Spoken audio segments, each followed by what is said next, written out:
Lalu apakah di minggu keempat ini akan menentukan arah konflik ke depan? Apakah akan segera berakhir justru semakin memanas? Untuk membahasnya kita sudah bergabung dengan Agung Sasongkojati selaku pakar pertahanan dan Perhimpunan Purnawirawan Angkatan Udara yang juga alumni dari US Air War College serta mantan penerbang F-5 Tiger dan juga F-16 TNI Angkatan Udara. Selamat malam Pak Agung, terima kasih sudah menyediakan waktunya di Sapa Indonesia Malam. Pak Agung, kalau kita melihat dan juga membaca pernyataan dari Presiden Amerika Serikat Donald Trump di Truth Social, ia menyebut bahwa perang mendekati tujuan. Apakah ini akan mempengaruhi persepsi bahwa konflik Iran akan segera berakhir? Ya, jadi begini, Donald Trump dalam pernyataan di Truth Social itu kata bahwa perang mendekati tujuan. Ini harus dibaca sebagai upaya daripada pemimpin Amerika ini untuk menenangkan pasar global dan konstituen domestiknya. Karena negara akan selalu membungkus kepentingan strategisnya dengan narasi kemenangan. Trump ini sudah membawa common sense baru ya, bahwa Amerika telah berhasil melumpuhkan kemampuan ofensif Iran, sehingga ia bisa menarik diri tanpa terlihat kalah. Namun bagi kita, kami yang militer contohnya ya, bahwa mendekati tujuan itu seringkali hanya bahasa sandi untuk menutupi fakta bahwa biaya atrisi atau kerugian material dan personil mulai membengkak melalui ambang yang bisa diterima oleh publik ataupun oleh DPR ataupun senatnya. Persepsi bahwa konflik berakhir itu adalah sebuah resiko jika tidak dibarengi dengan fakta deeskalasi di lapangan. Iran ini kan adalah aktor counter hegemoni ya. Tidak akan membiarkan Trump mendikte kapan perang berakhir. Hanya lewat di Twitter atau di X ya. Selama kemampuan menyerang Iran, terutama instalasi rudalnya bisa terus belum hancur total, maka pernyataan Trump hanyalah perang psikologis untuk menekan mental kemampuan di Teheran hingga menyerah.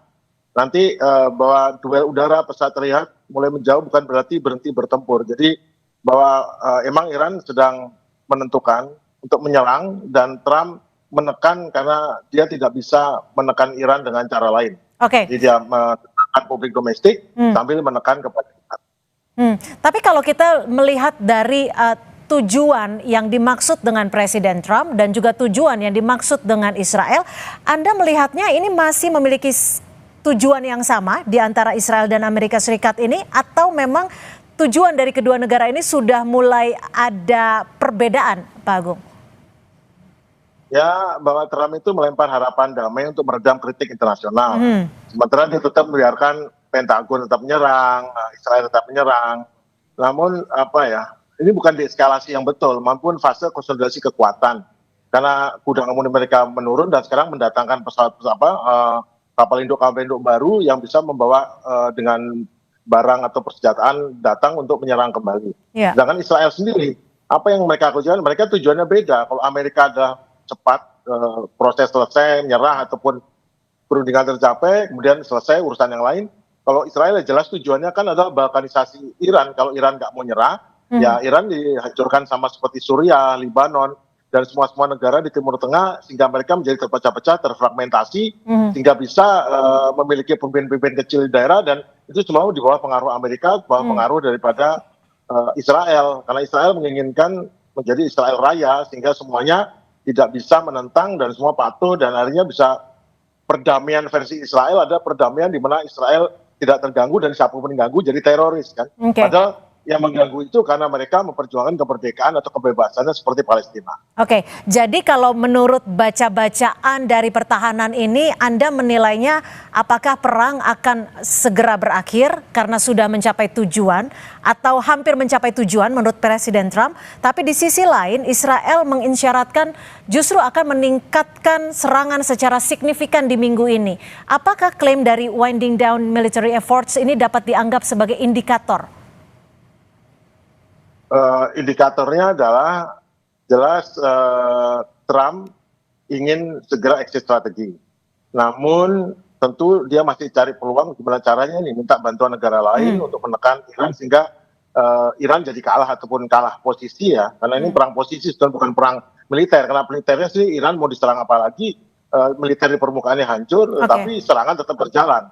Sedangkan yang diinginkan oleh Israel adalah ini terus berlanjut. Nah ini adalah dua kepentingan yang berbeda, tetapi nanti penentuannya adalah bagaimana rakyat Amerika memilih, mereka milih ikut pada keputusan Senat yang dipenuhi oleh para pendukung daripada Yahudi ataupun Israel, atau kepentingan Amerika Serikat sendiri yang menginginkan justru perdamaian, tidak ada biaya perang, dan tentunya adalah harga minyak atau harga bahan bakar bisa turun, karena bahan bakar naik berarti kan semua ekonomi jadi naik, jadi masalah ekonomi di negara Amerika. Oke, Pak Agung, yang kita juga dengarkan akhir-akhir ini adalah ultimatum dari Presiden Donald Trump terkait dengan ultimatum 48 jam agar Selat Hormuz ini segera dibuka oleh Iran. Tapi yang terakhir, Iran justru kembali mengancam jika memang Trump menyerang ataupun menghancurkan pembangkit listriknya Iran, maka Selat Hormuz akan ditutup total. Ini kan hari Sabtu ya, kalau nggak salah, ultimatum yang diberikan Donald Trump ini, dan hanya 48 jam. Anda melihatnya akan seperti apa nih? Posisinya akan di mana nanti? Ultimatum 48 jam ini mencurigakan, karena sebelumnya, beberapa jam sebelumnya, Trump mengatakan akan deeskalasi. Pasti ada sesuatu yang terjadi, dan kebetulan dari informasi yang saya dapat itu memang ada kejadian, ada pesawat yang jatuh, meskipun ini belum bisa diklarifikasi, nggak ada di berita, yaitu pesawat F-35 jatuh di Irak, namun tidak bisa diklarifikasi. Dan ini 48 jam itu adalah waktu untuk pencarian, sehingga kalau bisa berita teralihkan ke berita Trump selalu dengan 48 jam itu berarti kan perhatian semua media ke sini, tidak ada yang menyentuh ke arah sedang terjadi pencarian besar-besaran Israel di Irak.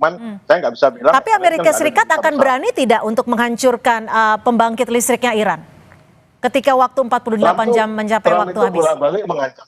Trump itu bolak-balik mengancam, tapi ada sebagian ancaman dilaksanakan, sebagian ancaman tidak. Karena ancaman 48 jam itu boleh-boleh saja mengancam, tapi kan balasannya itu resiko. Apakah ancaman ini untuk segera 48 jam itu akan sebanding dengan hancurnya, utamanya ada kilang minyak, tapi yang penting desalinasi. Bayangkan negara Israel, negara Arab, negara Qatar, Bahrain, Uni Emirat, yang semuanya 90% tergantung daripada proses desalinasi air laut menjadi air tawar, hancur. Kalau hancur, nggak lebih dari seminggu itu penduduknya minum apa itu? Apa itu yang diinginkan Trump? Mesti nggak. Berarti 48 jam ini ada suatu ancaman yang mesti ada maksud di belakangnya untuk menutupi sesuatu yang terjadi. Karena 1 jam sebelumnya dia bilang akan deeskalasi, kemudian jam berikutnya ngomong mengenai berarti ada sesuatu yang harus ditutupi. Itu menurut saya ya. Oke, artinya kalau dilihat dari saling mengancam dan juga daya tawarnya ini, mana yang lebih kuat artinya? Iran yang memiliki kekuatan untuk menutup total Selat Hormuz, ataupun Amerika Serikat yang mengancam ingin menghancurkan pembangkit listrik Iran?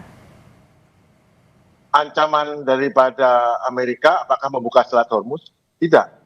Tapi ancaman Iran menutup Selat Hormuz, ya. Berarti artinya Iran yang lebih memiliki power daripada Amerika. Sekarang Iran yang berada di atas angin, istilah bahasa Indonesianya.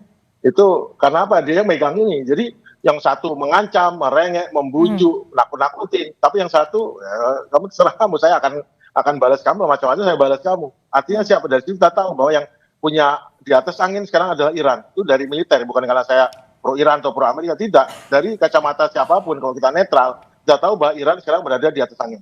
Oke, Pak Agung, kalau sebelumnya beberapa waktu lalu Presiden Donald Trump meminta bantuan negara-negara untuk menaruh kapal perang mereka. Tapi yang terakhir, Perdana Menteri Benjamin Netanyahu juga meminta negara-negara lain untuk membantu peperangan ini sambil menjaga Selat Hormuz. Bagaimana Anda melihat ini? Apakah ini memang artinya Amerika Serikat dan juga Israel dalam tanda kutip mulai kewalahan untuk menghadapi Iran? Oh iya, jelas bukan kewalahan. Mereka sudah hampir kehabisan peralatan untuk mencegah rudalnya Iran masuk untuk menangkis. Jadi gini, itu kan kemarin Iran menyerang Dimona gara-gara reaktor nuklir Natanz di Iran diserang. Dimona pun bukan menyerang reaktornya, tapi perkampungan ataupun kompleks pemukiman. Dan itu bukan pemukiman biasa, itu adalah kompleks para ahlinya. Kalau orang-orang Iran itu biasanya ahlinya itu biasanya dibunuh itu ada 10 orang ikut, saudaranya, keluarganya. Sekarang mereka menyerang langsung perumahannya para ahli nuklir Iran. Kalau ada korban lain, mereka sama persis dengan yang dilakukan Israel. Jadi, tapi di sisi lain, dan kota Adar itu adalah para prajurit-prajurit itu yang tadinya diserang di kota Israel, dipindahkan ke sana. Akhirnya diserang Adar itu bukan biasa, itu adalah tempat di mana para prajurit Israel yang sedang merencanakan itu, mereka pindah ke situ. Jadi mereka tinggal di permukiman. Jadi Dimona, kompleks Dimona dan Adar itu adalah tempat adalah orang-orang yang memang sah secara target. Kalau yang lain korbannya lah. Tetapi Netanyahu, orang yang sangat licin ini, datang bahkan wah ini rumah penduduk diserang. Ya. Dan dia mengingatkan, itu ada Diego Garcia itu menyerang. Padahal kita tahu rudal Iran tidak mungkin sampai 4.000 km. Dan diketahui bahwa serangan ke Diego Garcia itu adalah serangan yang mendatar, berarti rudal jelajah. Satu-satunya memenuhi syarat adalah rudal jelajah Papai buatan Israel, dan itu diketahui bisa dilemparkan dengan menggunakan kapal selam. Ya. Jadi kemudian ini false flag. False flag itu adalah tiru cipta kondisi lah, memfitnah Iran untuk menyerang, padahal mungkin kapal selamnya Israel mendekat ke Diego Garcia, melemparkan rudal jelajah Papai namanya. Nah, kenapa? Karena serangannya itu level jelajah, bukan serangan rudal balistik yang tinggi. Kalau rudal balistik tinggi berarti kan ketangkap sama radar anti balistik, sama sekali tidak tertangkap, artinya nggak mungkin rudal ketinggian rendah 4.000 km, berarti ada rudal lain yang bukan dari Iran. Jadi memang Netanyahu sangat licik dan sangat menggunakan ini dan membalik-balik, orang dia yang menyerang, sekarang dia merasa jadi korban. Tapi kan bagi pendukungnya percaya aja kalau itu adalah korban. Nah, ini mereka memberikan amunisi untuk kepada benak kognitif dari pendukung-pendukungnya seluruh dunia untuk bahwa Israel itu korban, Israel itu yang benar, Israel yang tidak salah. Seperti itu. Tapi kalau dilihat dari kemampuan, amunisi, dan juga kekuatan perang Israel dan juga Amerika Serikat, ini kira-kira akan bertahan berapa lama Pak Agung? Karena kalau kita flashback tahun lalu, kurang lebih hanya untuk 12 hari. Kalau kali ini bisa bertahan berapa lama? Jadi cerita tahun lalu, bulan Juni itu, 12 hari pertempuran, kenapa? Karena Israel sudah mau kehabisan daripada peluru rudal Patriot dan rudal THAAD-nya. Ya. Jadi yang minta menyerah itu Israel, meskipun di belakangan itu pada membantah segala macam, itu Israel yang minta itu. Semua untuk gencatan senjata. tahu itu Israel yang minta. Nah sekarang masalahnya sama sedikit terjadi. Namun Israel kan sudah tangguh, ini udah hampir hancur di Iran, hampir. Karena kalau yang diserang di Iran itu bukan hanya nuklir segala macam, yang diserang itu adalah kantor-kantor polisi, kantor-kantor, kan ada lihat tadi di peta Iran itu. Yang dihancurkan sebelah barat, kenapa? Agar menghancurkan kantor-kantor polisi, kantor-kantor tentara, segala macam, untuk apa? Agar para pemberontak, khususnya Kurdi, bisa mengambil alih. Tujuannya itu. Jadi bukan sekedar tujuannya Israel adalah menghancurkan Iran, memecah belah Iran, agar seperti Suriah, agar jadi failed state atau negara yang terpecah-pecah, terfragmentasi. Itu tujuannya. Karena tujuan Israel adalah untuk Israel Raya. Untuk agar tidak ada ancaman bagi Israel untuk meniadakan Palestina dan yang lain. Jadi jangan berpikir ini suci murni, demi tugas dari Tuhan, bukan. Ini ada orang-orang jahat yang memang berniat untuk menjajah orang lain dan membantu sesuatu dengan keyakinan bahwa mereka yang benar. Itu adalah tidak benar.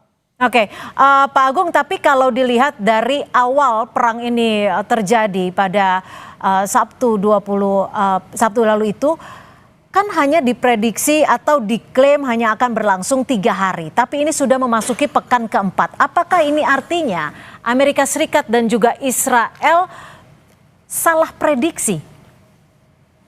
Mereka sudah gagal. Jadi gagal, serangannya gagal. Jadi jadi ini udah operasi yang berbeda. Jadi ya kalau gagal berarti kan meskipun memang tidak menang, tapi yang jelas Iran tidak kalah. Itu aja jadi. Jadi operasi ini gagal, nggak bisa mengklaim kemenangan karena Iran tidak kalah. Jadinya stalemate lah. Kalau dari kekuatan strategi dari negara Iran dan juga Amerika Serikat dan Israel, bagaimana kekuatan strategi di antara dua kubu ini? Ya, Amerika dan Israel menggunakan air power untuk menyerang dengan cepat, menyaksikan dengan cepat. Iran menggunakan perang atrisi. Perang atrisi adalah perang untuk menggembosi kekuatan pertahanan, dan sekarang kelihatannya dengan teriak-teriak ini agar berhenti dan agar Iran menyerah. Artinya memang keberhasilan Iran kan secara diplomasi babak belur, Amerika tidak, temannya pada menjauh, pangkalannya hancur semua, kemudian Israel juga babak belur, hal-hal yang kelihatan hebat sebelum perang kan sudah nggak hebat lagi sekarang. Cara nilainya gitu, simpel aja gitu. Jika memang strategi escalate to de-escalate ini benar digunakan, Pak Agung, apakah peningkatan tekanan militer justru mempercepat atau justru bisa memperpanjang ritme perang ini sendiri, semakin memanas semakin eskalasi? Harusnya perang itu bagian dari diplomasi, jadi perang campur diplomasi. Tapi ini kan kalau model Donald Trump ini kan pokoknya perang menghancurkan, dan tujuan Israel ya nggak ada diplomasi, pokoknya nyerah, kalau nggak kamu hancur. Jadi memang ini nggak normal, ini perang ini ilegal, tidak sesuai dengan kaidah perang. Tapi untuk diplomasi apakah masih ada pintu seperti itu? pintu diplomasi? Karena diplomasi mereka ada dengan Iran menyatakan tidak mau diplomasi, Amerika itu diplomasi mereka itu cara diplomasi mereka seperti ini. Sampai titik ada yang sudah mulai mengalah. Nah, diplomasi tidak harus mengatakan di meja perundingan, diplomasi dengan menggunakan kekuatan militer, kekuatan tekanan diplomasi, tekanan informasional dan tekanan ekonomi. Oke, baik. Terima kasih Pak Agung Sasongko-Jati, pakar pertahanan dan Perhimpunan Purnawirawan Angkatan Udara yang juga alumni dari US Air War College sudah berbagi perspektif di Sapa Indonesia Malam. Selamat malam Pak Agung, sehat selalu. Malam, terima kasih. Selamat.